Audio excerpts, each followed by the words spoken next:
서울 잠실에서 살다가 고향 부산 변두리의 바닷가로 내려왔다는 이야기를 들으면 많은 분들이 참 부럽다, 낭만적이다라고 하시더라고요.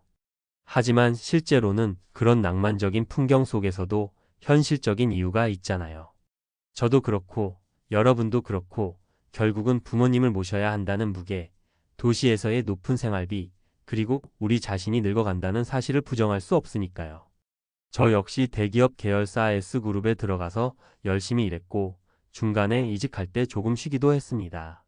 그 덕에 국민연금도 쌓였고 퇴직연금도 조금씩 나옵니다. 사금융권에서 운용하던 퇴직연금 계좌도 있고 집도 자가로 마련했습니다. 아주 부자는 아니지만 남한테 손 벌릴 정도는 아니라고 생각했어요.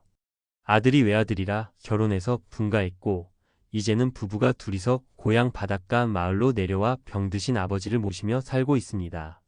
서울에서는 상상도 못할 집값과 월세, 각종 비용에 시달렸는데 부산 변두리로 오니 확실히 생활비가 줄었습니다. 병원비가 매달 100만 원 정도 나가지만 대신 식비나 교통비는 훨씬 적게 듭니다. 나름 만족하며 살아요. 이 이야기 아마 여러분도 우리 집 얘기 같다고 느끼시지 않을까요?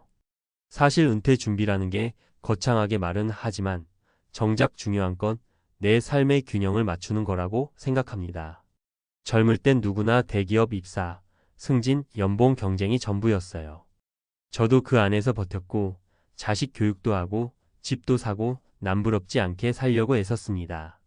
하지만 이제 은퇴를 앞두고 보니 돈도 필요하지만 어디서 어떻게 살지, 누구와 살지가 더 중요해지더군요. 첫 번째 사례로 제 친구 얘기를 들려드릴까요? 이 친구도 수도권 대기업을 다니다가 은퇴 후에는 강원도 산골로 내려갔습니다. 자기 집이 있고 연금도 있긴 한데 문제는 교통이 너무 불편하고 병원도 멀어요. 아내가 몸이 안 좋아 병원 갈 때마다 하루가 다 가니 결국 다시 수도권 근교로 이사했습니다.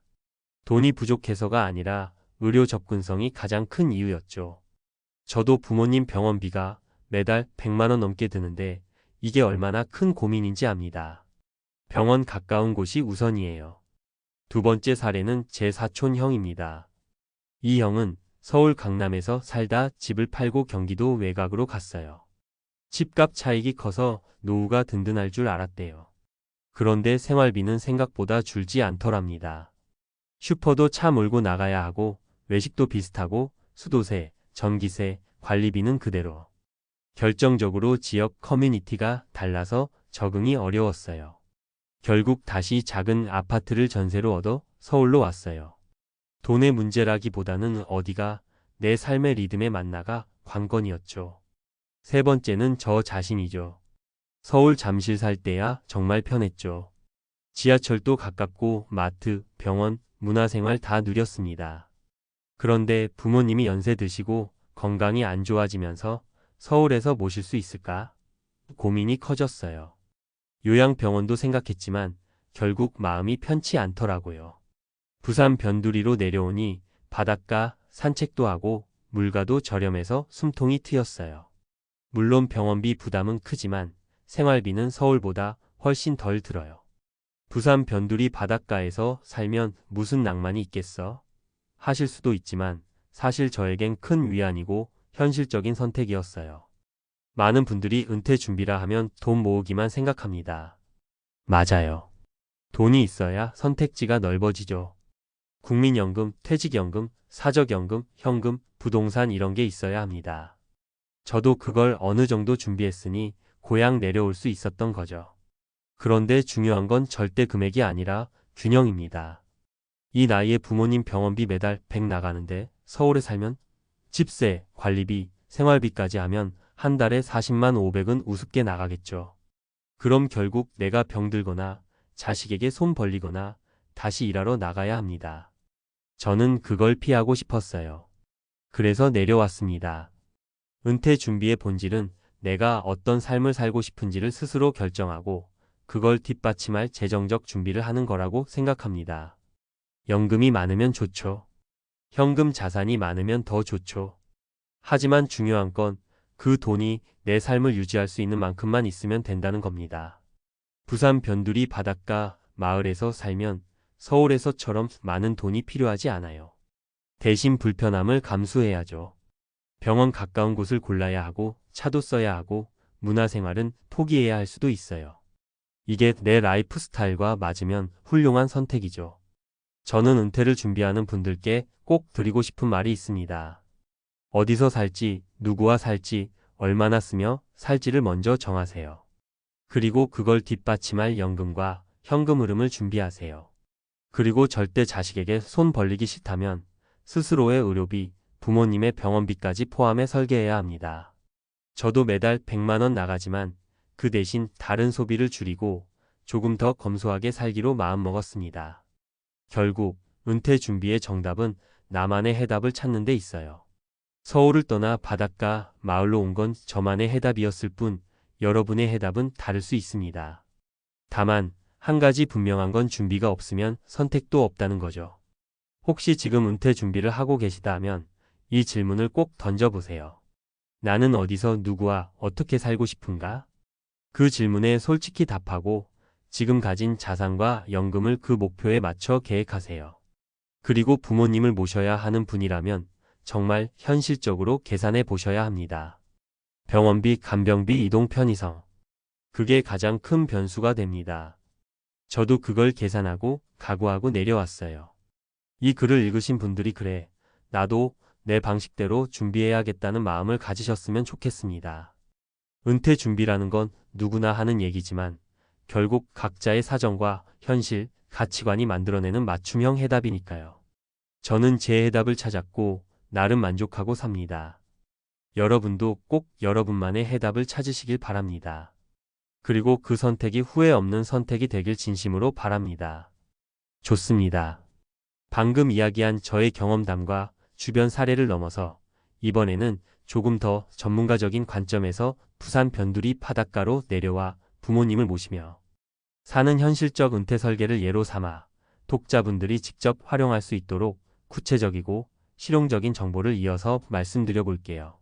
우선 핵심부터 짚어보면 은퇴 후 지방으로 내려가 부모를 모시는 삶에는 세 가지 큰 축이 필요합니다. 바로 주거 설계, 의료 접근성, 현금 흐름 관리입니다. 이건 어느 시골이든 바닷가든 산골이든 공통으로 적용돼요. 첫 번째가 주거 설계입니다. 많은 분들이 서울 집값이 비싸니 팔고 지방에서 싸게 살면 끝이라고 생각하시는데 실제로는 예상 외의 비용이 꽤 들어갑니다. 예를 들어 부산 변두리 바닷가의 2030평대 아파트나 단독주택 가격은 서울 강남 한 채 판 돈의 3분의 1도 안 될 수 있어요. 하지만 문제는 유지 보수 비용입니다. 바닷가라서 염분 때문에 벽이 잘 부식되고 창틀이나 배관, 옥상 방수 등 유지 보수 비용이 매년 수십만 원, 100만 원 단위로 발생합니다. 제가 추천하는 팁은 이런 겁니다. 이사 가기 전에 반드시 근처 부동산 여러 군데를 돌아보고 지역 시세를 조사하세요. 구입이 아니라 전세나 월세를 먼저 살아보고 정착 가능성을 테스트해 보세요. 부모님 병원 접근성, 시장, 약국, 버스 노선까지 꼼꼼하게 체크하세요. 마을 커뮤니티 분위기도 중요합니다. 외지인에게 배타적인 곳은 적응이 어렵습니다. 두 번째가 의료 접근성입니다. 사실 시골살이의 가장 큰 함정이 이거예요. 부모님이 노안이나 만성질환이 있으면 병원비가 매달 5만 100만 원 이상 고정 지출이 됩니다. 저희도 매달 100만 원 가까이 나갑니다. 이건 결코 작은 돈이 아니에요. 더 중요한 건 가까운 병원과의 거리입니다. 부산이라고 해도 중심가가 아니라 외곽 변두리면 종합병원까지 왕복 12시간 걸릴 수 있어요. 이런 경우 가까운 내과 정형외과 약국이 있는지 반드시 확인하세요. 노인장 기호양보험 등급 신청을 미리 해두면 일부 간병 비용을 지원받을 수 있어요. 치매나 뇌졸중, 골절 등의 위험이 있으면 지역 요양병원 시설도 사전 답사해보는 게 좋습니다. 119 구급차 호출 가능 여부, 응급실 있는 병원까지의 거리도 체크해야 합니다. 실제로 제 친구 부모님은 상간마을로 이사간 뒤 응급 상황에서 큰 병원까지 이 시간이 걸려서 정말 고생하셨어요. 그 뒤로 도심 가까운 곳으로 다시 옮겼습니다. 의료 접근성은 낭만이 아니라 생존입니다. 세 번째가 현금 흐름 관리입니다. 많이들 착각하는 게 서울 아파트 팔면 목돈 생기니 그걸로 살면 된다는 거예요. 근데 현실은 다릅니다. 목돈이 생기면 친척이나 자식이 빌려달라고 할 수도 있고 대출 갚거나 사업 투자 권유가 들어옵니다. 은퇴 자금이 쉽게 빠져나가요. 그리고 의료비나 부모님 간병비처럼 숨은 고정비가 매달 계속 나갑니다. 저 같은 경우는 이렇게 관리합니다. 국민연금 생활비의 뼈대. 부산이라 월세가 없으니 식비, 공과금, 교통비 커버. 퇴직연금 의료비와 비상금 용도. 매달 혹은 필요시 인출. 사적연금계좌 긴급자금. 건드리지 않고 유지. 현금 예금 부모님 병원비 월 100만원 커버. 팁을 드리자면 매달 고정 지출을 먼저 계산하고 연금으로 커버할 수 있는지 확인하세요. 연금 수령 시기를 조절하면 세금과 수령액이 달라집니다. 전문가 상담 권장합니다. 목돈을 나눠서 보관하세요. 한 곳에 몰아두면 관리가 허술해집니다. 자녀와 솔직하게 대화하세요. 상속보다 내 노후가 우선입니다. 마지막으로 현실적인 경고를 드리고 싶어요. 부모님을 모시는 건 효심이자 의무이지만 본인 건강이 망가지면 아무 의미가 없습니다. 간병 스트레스, 이동 피로, 경제적 부담이 쌓이면 부부 사이도 금 가고 본인 건강도 상해요. 그래서 저는 꼭 권해드립니다. 혼자 다 한다는 생각을 버리세요. 지역복지센터, 노인돌봄 서비스, 요양보호사 지원을 최대한 활용하세요. 장기 요양 등급은 꼭 신청하세요. 등급에 따라 재가급여, 방문간호, 요양시설 이용료 지원이 달라집니다. 혹시라도 병세가 심해지면 요양병원시설 입소 가능성도 미리 상의하세요. 비용과 위치를 알아두면 위급 상황에서 큰 도움이 됩니다. 정리하자면 고향 바닷가로 내려와 부모님을 모시며 사는 은퇴 생활은 도시보다 싸게 살 수 있다는 장점도 있지만 의료비와 간병 부담이 커진다는 현실도 있습니다. 주거 설계, 의료 접근성, 현금 흐름 관리 이 세 가지를 아주 구체적으로 준비하셔야 합니다. 그리고 무엇보다 중요한 건 내 삶의 균형입니다. 부모님을 모시면서도 내 부부의 삶, 내 건강, 내 여유를 챙길 수 있어야 진짜 성공적인 은퇴 준비라고 생각합니다. 여러분도 꼭 본인 상황에 맞춰 냉정하게 계획해 보세요. 그리고 준비가 부족하다면 지금이라도 조금씩 구체적으로 대비하세요. 그게 사랑이고 효도이고 내 노후를 지키는 가장 현명한 방법입니다.